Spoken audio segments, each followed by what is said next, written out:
Ya. Assalamualaikum warahmatullahi wabarakatuh. Kami dari kelompok 6 ingin menjelaskan tentang pendidikan jasmani dalam karakteristik. Kenalkan, nama saya Cindy Nurmalija. Saya akan membaca materi tentang karakter peserta didik usia sekolah dasar. Karakter mempunyai pengertian yaitu nilai-nilai perilaku manusia yang berhubungan dengan Tuhan Yang Maha Esa, diri sendiri, sesama manusia, lingkungan, dan kebangsaan yang terwujud dalam pikiran, sikap, perasaan, perkataan, dan perbuatan berdasar norma-norma agama, hukum, tata krama, budaya, dan adat istiadat. Pada abad ke-20, peserta didik dituntut untuk memiliki nilai-nilai karakter meliputi komponen pengetahuan, kesadaran, kemauan, dan tidak lanjut dalam melaksanakan nilai-nilai tersebut, tetapi pada kenyataannya nilai-nilai karakter yang dituntut tidak terrealisasikan dengan baik karena peserta didik belum dapat menerapkannya dalam kehidupan sehari-hari. Peran guru di sini sangat penting dalam mendidik dan membentuk karakter peserta didik dalam dunia pendidikan agar nilai-nilai karakter yang dituntut dapat terrealisasikan dalam lingkungan sehari-hari. Pemantapan melalui materi dan aktivitas di lingkungan sekolah seperti budaya sekolah, pembiasaan, ekstrakurikuler, misi-misi sekolah, dan lingkungan sekitar. Ada beberapa langkah-langkah yang dapat dilakukan untuk membentuk karakter siswa sekolah dasar antara lain sebagai berikut. Menentukan karakter. Penentuan karakter dilakukan berdasarkan tujuan karakter yang setelah mengikuti seluruh proses pembelajaran. Masa karakter yang berbentuk merupakan karakter yang sudah ditentukan. Penentuan karakter untuk siswa sekolah dasar hendaknya disesuaikan dengan karakteristik siswa sekolah dasar. Misalnya karakter disiplin dan tanggung jawab. Karakter tersebut Akan menjelaskan dengan judul senang bermain. Senang bermain. Karakteristik anak SD yang pertama adalah senang bermain. Dunia anak yang sering diidentifikasikan dengan dunia bermain merupakan suatu masa yang sangat membahagiakan bagi anak. Dari bermain terbentuk proses sosialisasi secara dini. Sebab dalam bermain, anak belajar mengenal nilai-nilai budaya dan norma-norma sosial yang diperlukan sebagai pedoman untuk berinteraksi sosial dan memainkan peran-peran sesuai dengan kedudukan sosial mereka, dan dapat digunakan sebagai penentu jalan hidupnya serta pembentuk kepribadiannya. Pengembangan nilai-nilai karakter pada peserta didik dalam pembelajaran dapat dilakukan dengan berbagai hal, salah satunya melalui permainan tradisional. Permainan tradisional merupakan suatu aktivitas permainan yang tumbuh dan berkembang di daerah tertentu, yang syarat dengan nilai budaya dan tata nilai kehidupan masyarakat dan diajarkan secara turun-temurun ke generasi berikutnya. Permainan tradisional secara umum memberikan kegembiraan kepada anak-anak yang melakukannya. Pada umumnya, permainan ini memiliki sifat-sifat yang universal sehingga permainan muncul di suatu daerah mungkin juga muncul di daerah lainnya. Hal ini menunjukkan bahwa setiap permainan tradisional yang berasal dari suatu daerah tertentu dapat juga dilakukan oleh anak-anak di daerah lainnya. Judul berikutnya ialah senang bergerak. Karakteristik yang kedua adalah senang bergerak. Orang dewasa dapat duduk berjam-jam, sedangkan anak SD dapat duduk dengan tenang paling lama sekitar 30 menit. Oleh karena itu, guru hendaknya merancang model pembelajaran yang memungkinkan anak berpindah atau bergerak. Usaha dasar dan terencana dari warga sekolah untuk melaksanakan nilai dapat mempengaruhi contoh perilaku yang tampak dari lingkungan sekitar. Perkenalkan, nama saya Muhammad Taufik. Saya akan menjelaskan yaitu senangnya bekerja sama. Di sini menjelaskan model pembelajaran yang kognitif ini mengemukakan bermacam ragam tujuan intelektual dan mengembangkan keterampilan pribadi, yaitu dengan bekerja sama lebih dari 2 orang, 3 sampai 4 orang dan selebihnya. Yaitu model pembelajaran kognitif untuk kreatif dari setiap penerapan model mempelajari pelajaran mempraktekkan sejumlah keterampilan, yaitu keterampilan yang bekerja sama dalam situasi di sekolah, di rumah maupun di luar. Dalam komparatif, yaitu kemampuan bekerja sama dengan siswa yang lain.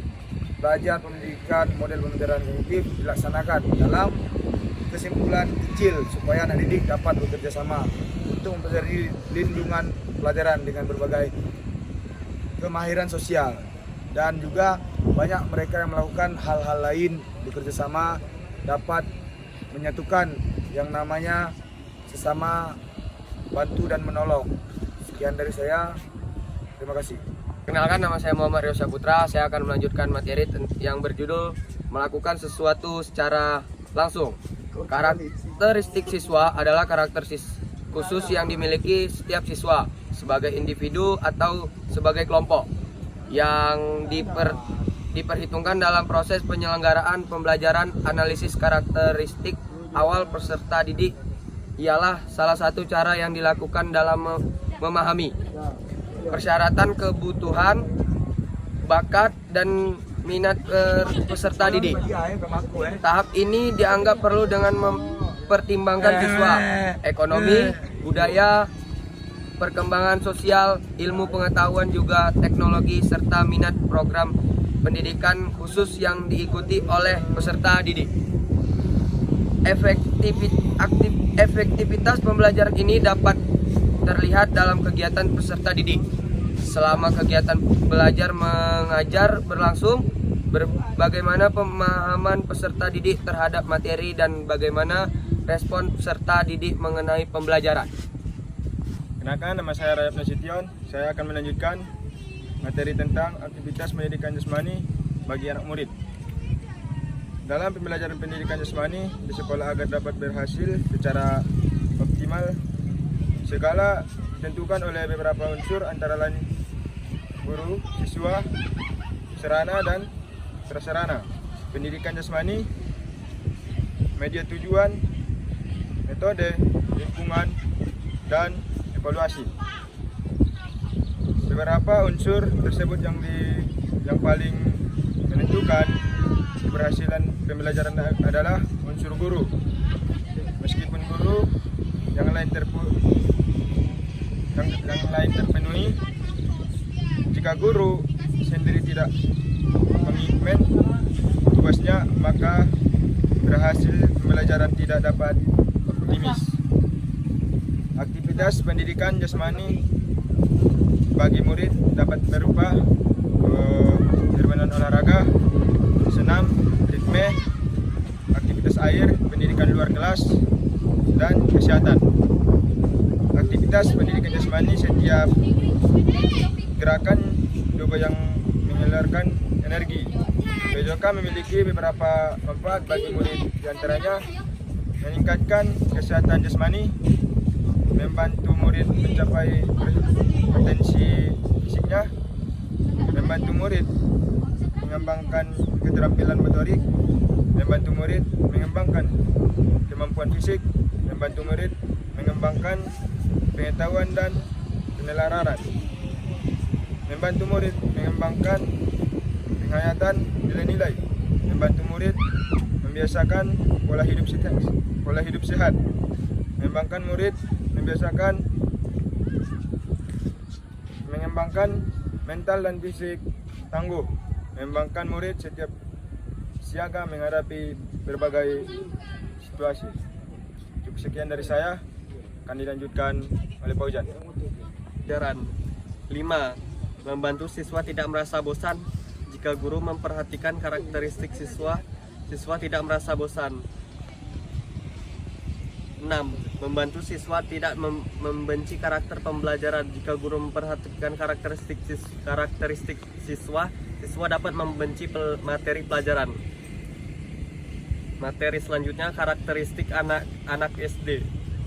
Antara lain, yang pertama, belajar kontekstual, integratif, dan hierarkis. Kedua, belajar melalui bermain. Ketiga, belajar dengan cara membangun pengetahuannya. Keempat, belajar secara ilmiah. Kelima, belajar dari konkret ke abstrak, dari keseluruhan ke bagian-bagian, dan dari sederhana ke kompleks.